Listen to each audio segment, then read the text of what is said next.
मुख्यमंत्री फडणवीसांनी नाशिक दौरा केला। त्र्यंबकेश्वरचा विकास झाला पाहिजे यासाठी 1100 कोटी रुपयांचा विकास आराखडा तयार केला जाणार असल्याचं त्यांनी सांगितलंय। 2 टप्प्यांमध्ये विकास आराखड्यानुसार कामं केली जातील अशी माहिती मुख्यमंत्री फडणवीस यांनी यावेळी दिली।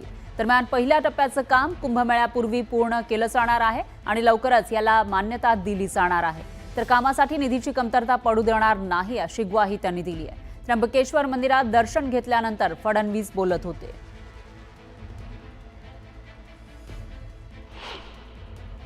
त्र्यंबकेश्वर हे आपल्या ज्योतिर्लिंगांपैकी एक प्रमुख ज्योतिर्लिंग आहे आणि देशभरातून लोक त्या ठिकाणी येतात आणि म्हणून जवळपास 1100 कोटी रुपयाचा एक आराखडा तिथला तयार केलेला आहे।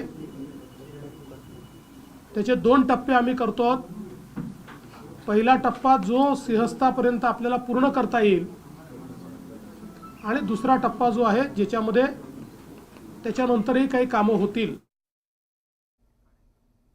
दरम्यान सिंहस्थ कुंभमेळ्यासाठी सरकारनं जोरदार तयारी सुरू केल्याचं दिसतंय। मुख्यमंत्री फडणवीसांनी नाशकात जाऊन याचा आढावा घेतला।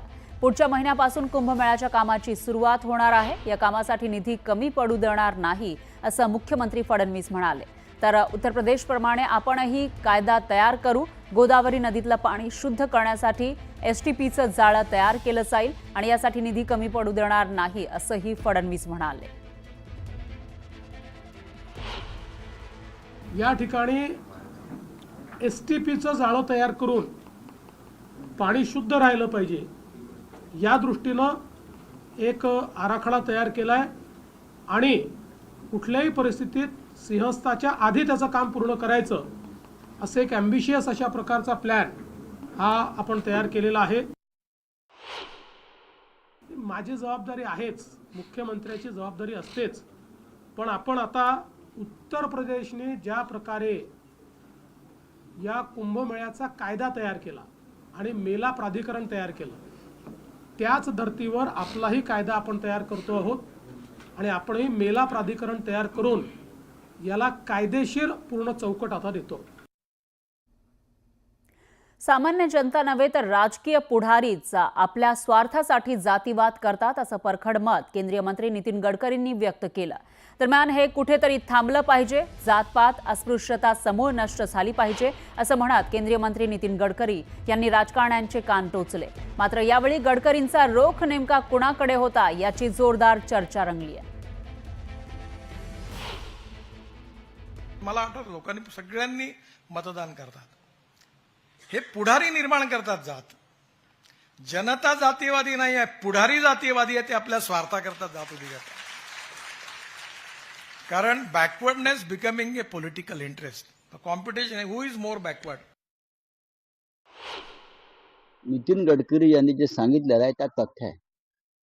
जनतेला धर्मांध आणि जातीवादी बनवण्याचा एक लॅबोरेटरी भारतीय जनता पक्षाने उघडली।